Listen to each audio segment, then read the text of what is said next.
digamos, no se analiza acá, pero sí es causa de enfermedades reportadas, ¿verdad? Porque puede que cause enfermedad, pero no se reporta.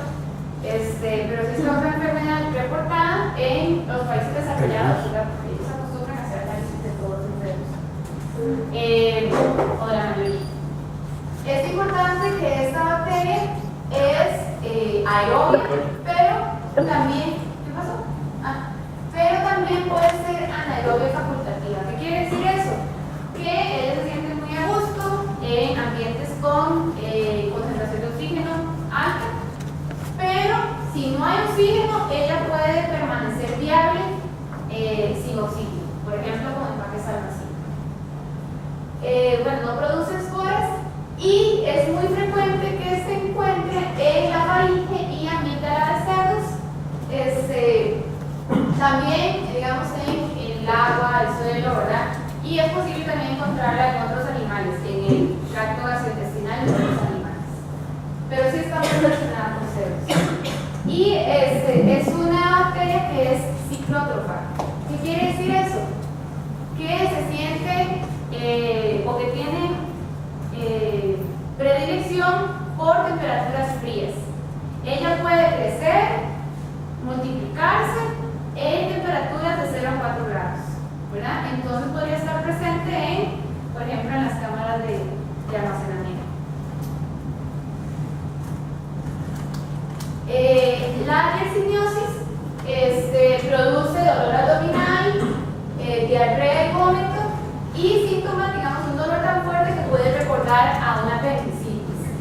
Como es una infección, ¿verdad? Entonces sí va a tomar bastante tiempo en desarrollarse porque tiene que colonizar las células del intestino. Entonces sí va a durar más entre 24 y 36 horas en empezar. Ahora bien, no importa, no sí importa, pero digamos una diarrea o el dolor, digamos que se aguanta o se cura con pastillas.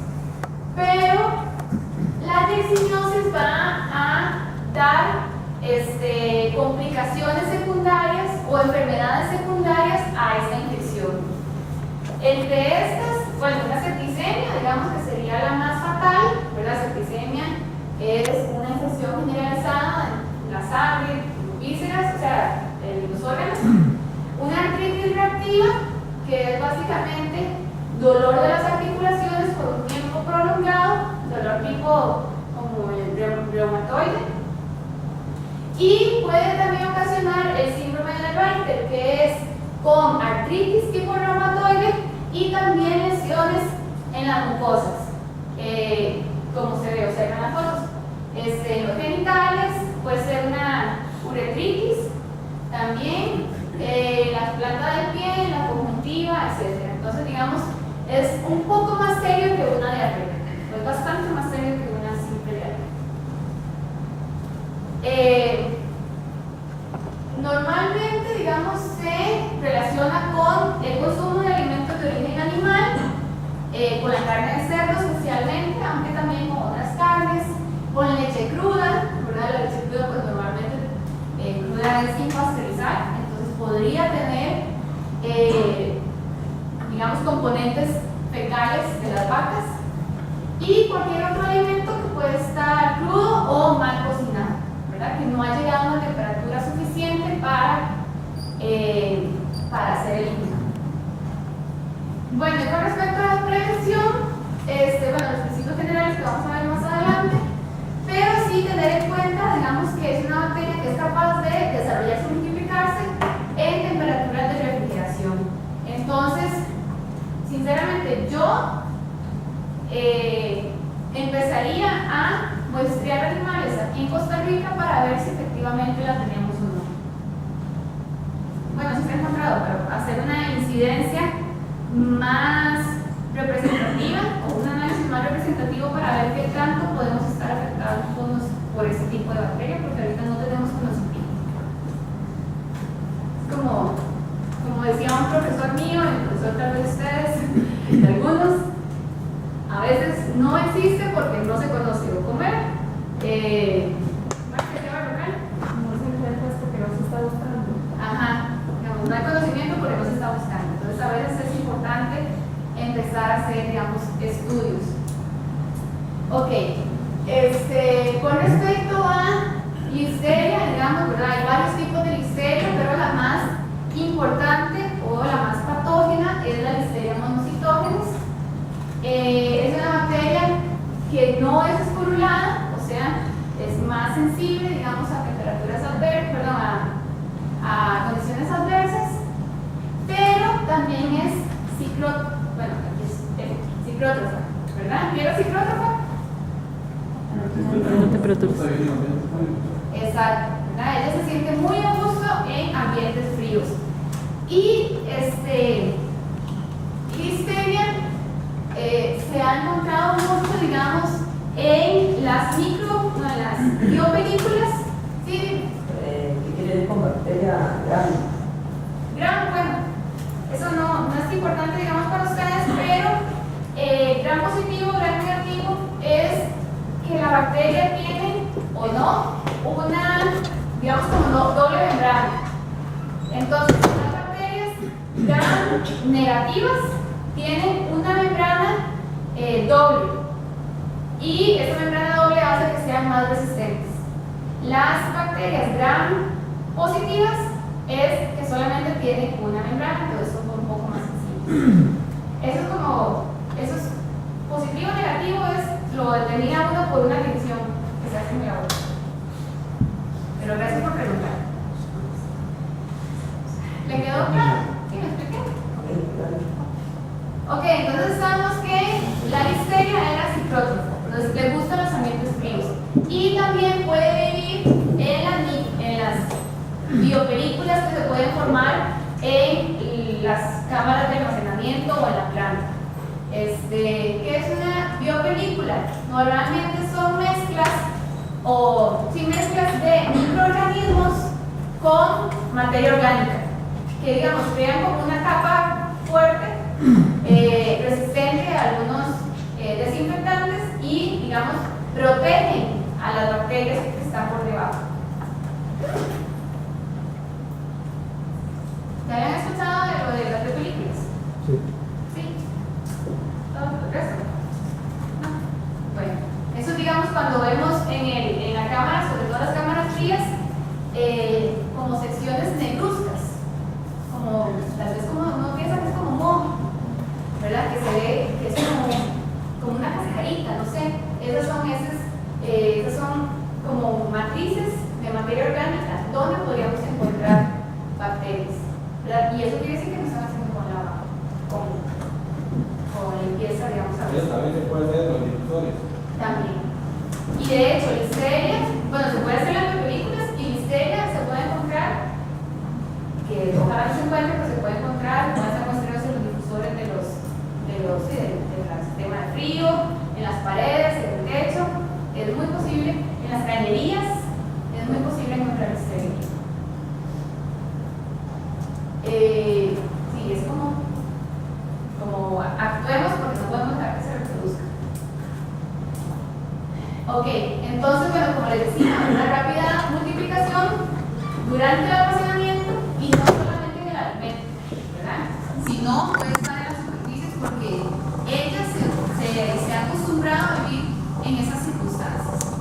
Obviamente, si la pared está sucia o la cortina tal vez está sucia y pasa la canal y se ensucia, obviamente la contaminación cruzada con la bacteria.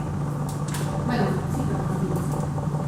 Y listeria es realmente un problema, digamos, porque, bueno, en algunos casos puede provocar una diarrea, pero listeria es una de las bacterias con una mortalidad más alta. Vean que tiene hasta un 40% de mortalidad. Ya vamos a ver por qué.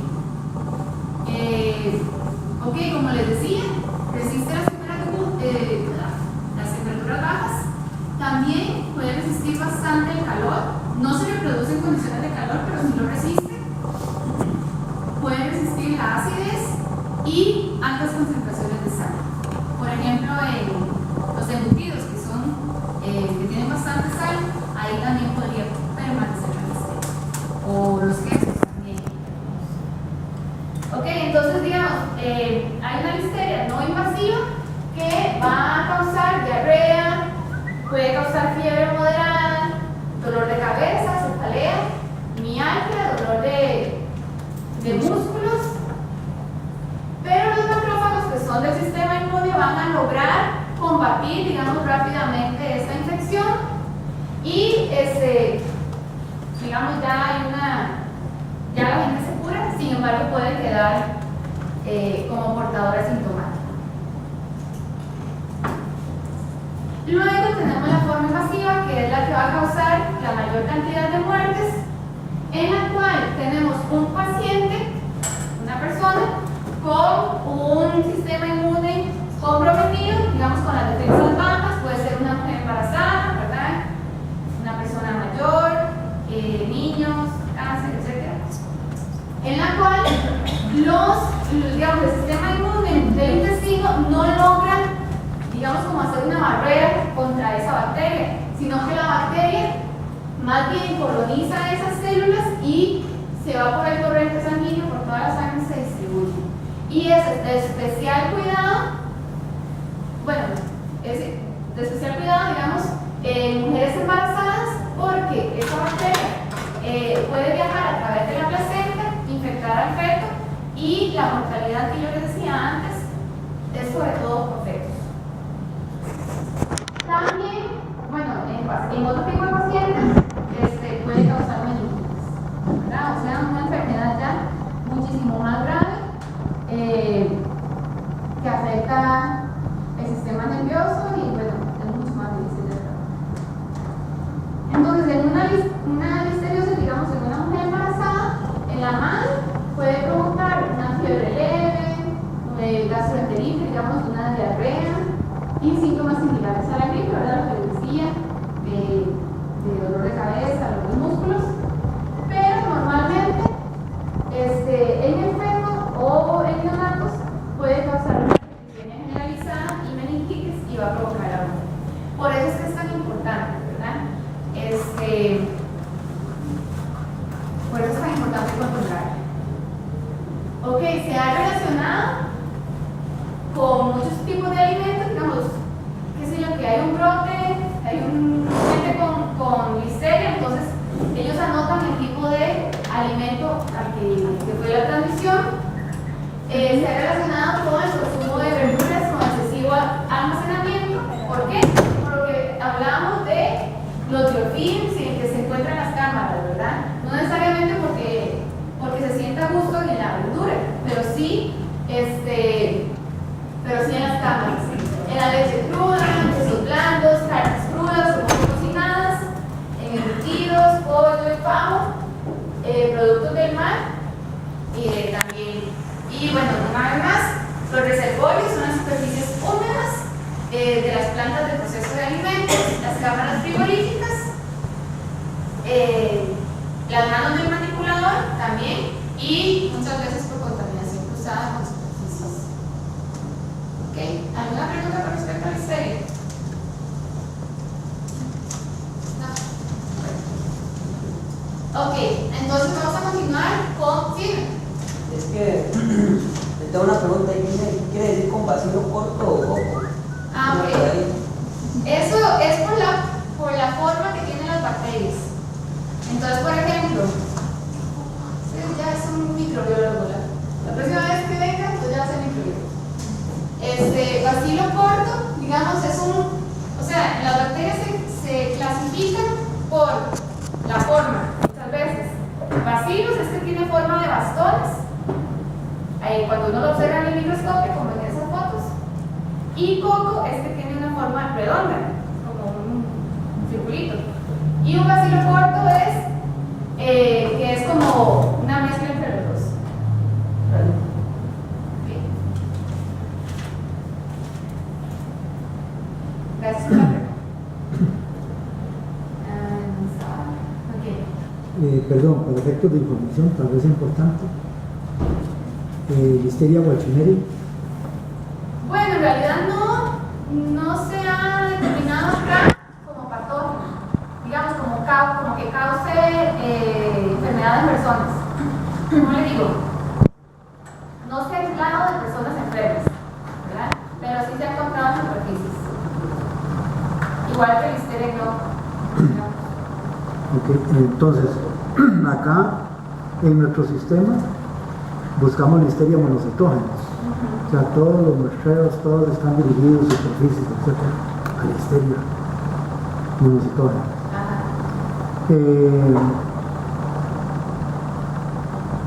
Cuando en el laboratorio sale algo positivo, entonces es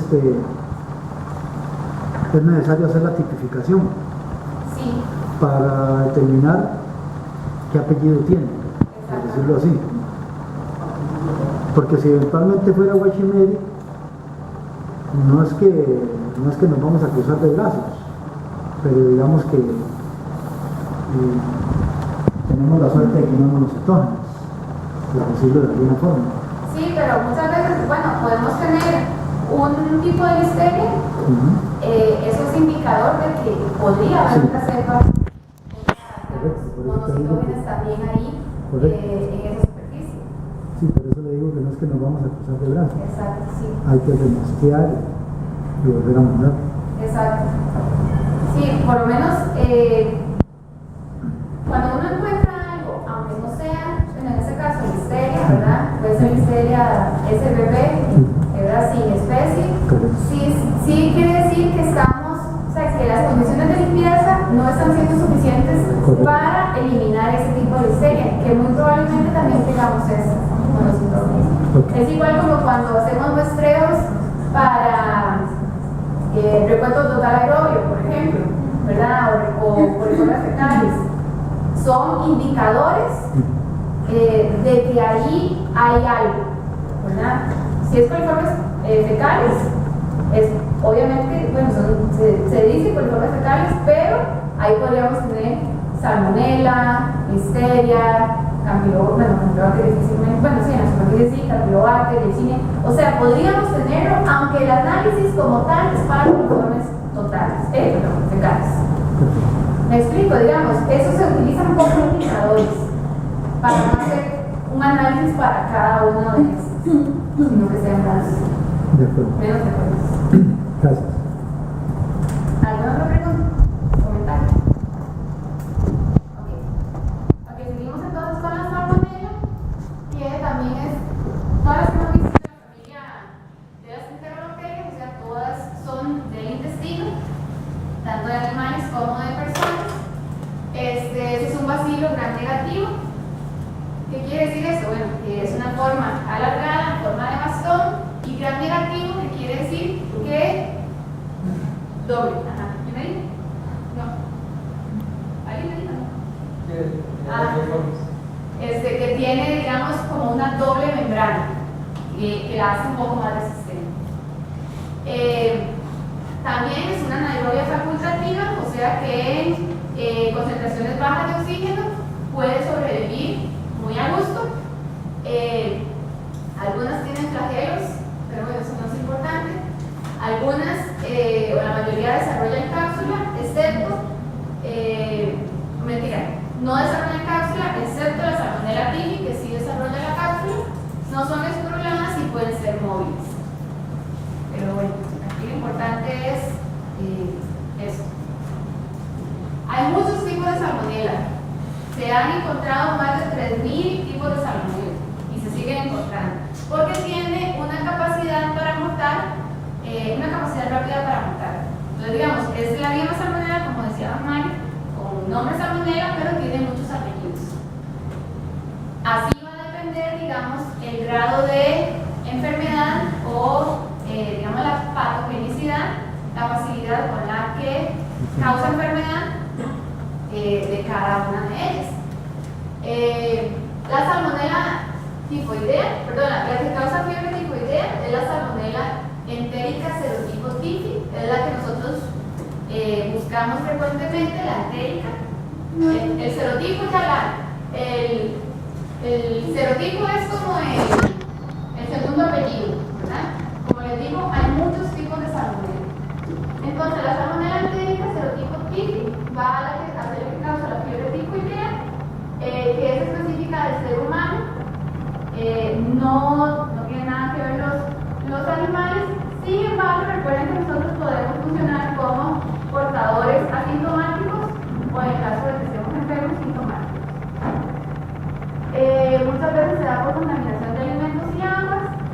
periodo de incubación muy largo de 10 a 20 días. Entonces es una infección y los síntomas son fiebre, cefalea, dolor de cabeza, sensibilidad abdominal, algunas veces hay estreñimiento y puede haber septicemia, peritonitis y llevar hasta la muerte. Es una de las más serias. Esa es la primera idea. Y la salmonelosis es causada por salmonella entérica, serotipo T. y la salmonella entérica, serotipo Enteritis. Entonces, muchas veces lo que nosotros llamamos es la enteritis. Son datos de la Organización Mundial de la Salud de los años del 2000 al 2006, en donde tomaron muestras de humanos, animales y alimentos y vean que la enteritis es la más frecuente en cualquiera de los tipos de muestra. Entonces, una de las que más ha causado la enfermedad. Luego también se encuentra la titimuria, digamos de segunda, y ya podemos encontrar otro tipo de salmonelas. Pero ya el hecho que sea salmonela ya es, digamos, ya es serio. ¿Cómo se transmite? Puede ser por contacto directo o por contaminación cruzada, digamos, con un alimento crudo, con uno cocinado, ¿verdad? Por ejemplo, o con un alimento limpio y otro con salmonella que tengan contacto y se van a contaminar. Durante la manipulación de los alimentos o durante la manipulación de los animales, tomen en cuenta, bueno, al menos tenga mucho que ver con las plantas, pero los reptiles y anfibios como las tortuguitas y iguanas y estos normalmente tienen salmonella. Entonces cuando uno juega con ellos, etcétera, sí es importante primero no llevarse las manos a la boca y lavarse bien las manos. Es muy frecuente en niños, por ejemplo, que no se acuerdan, digamos, que no se lavan las manos. Serpientes también. Ok. Puede ser en el procesado de alimentos, puede ser en la industria o en el hogar. Y se requiere un número elevado de bacterias viables para causar la enfermedad. Y eso es algo que no se los dije antes. Bueno, sí les dije que para Staph aureus se necesita un gran número de bacterias para causar toxinas suficientes, ¿verdad?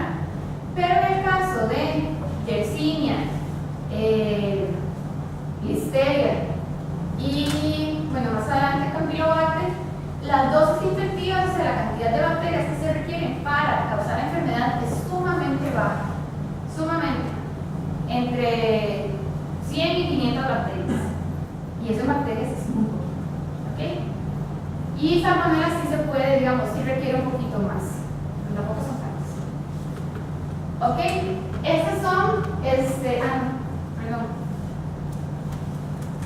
Es que más adelante yo creo. Ok, entonces la salmonelosis, ¿verdad? Se va a reproducir en las células del intestino y va a causar náuseas, vómitos, igual dolor abdominal, diarrea o fiebre, que pueden durar hasta una semana con los síntomas. A menudo se requiere hospitalización por salmonella, porque ya es como algo que no se cura, digamos, normalmente. Y también tiene complicaciones secundarias, sobre todo la artritis reactiva, ¿verdad? Esos dolores de articulaciones. Y también, al igual que con listeria, si alguien se enferma, o inclusive un animal se enferma, luego se cura, digamos, aparentemente, pero queda como portador por varios meses, hasta 6 meses. Entonces, eso también es muy importante tomar en cuenta. Sí, ok, y digamos, los síntomas van a depender del tipo de salmonella, ya vimos que hay muchas, de la virulencia de la cepa, porque bueno, aunque sea un tipo de salmonella, también va a depender, digamos, de ese segundo apellido, del estado de salud de la persona y del número de microorganismos que se ingieran. Obviamente, entre más microorganismos se ingieran, más fuerte va a ser el veneno. La salmonelosis tiene una gran trascendencia, tanto sanitaria como social y económica, digamos, Estados Unidos se han reportado 40.000 casos por año en promedio, aun cuando los gringos son súper estrictos con sus normas, ¿verdad? Y bueno, retomando lo que dije anteriormente, esos son casos que muchas veces son subdiagnosticados, ¿verdad? O sea, esto puede ser inclusive el doble de casos, los reales. 400 personas pueden fallecer por una salmonelosis aguda, estos son datos de Estados Unidos. Y bueno, también muchas veces se eleva la incidencia de enfermedades por la temperatura en el verano, pero bueno, eso es Estados Unidos. Ok, esos son datos de aislamientos igual, pero en este caso digamos por materia, por alimento, por matriz. Vean que en el caso de las carnes, la que más se encontró fue Salmonella typhimurium. La primera que vimos de salmonelosis. Aquí sería Enterica typhimurium. Le quitan el primer apellido para hacerlo más. Bueno, y bueno, eso es carnes. En aves fue más que todo la enteritis, bueno, la San Diego, que es otra, y vean que bueno, la enteritis también se comporta muy agresivamente en los otros tipos de alimentos. Este es otro gráfico del 96, estos son datos también de Dinamarca, y este cuadrito rosado, perdón, triangulito rosado, es lo que representa brotes por salmonela en carne de cerdo, de un 10 a un 15%. Entonces vean, digamos, lo importante. También, vamos a ver, esto es cerdo, esto es bovino, un 19%.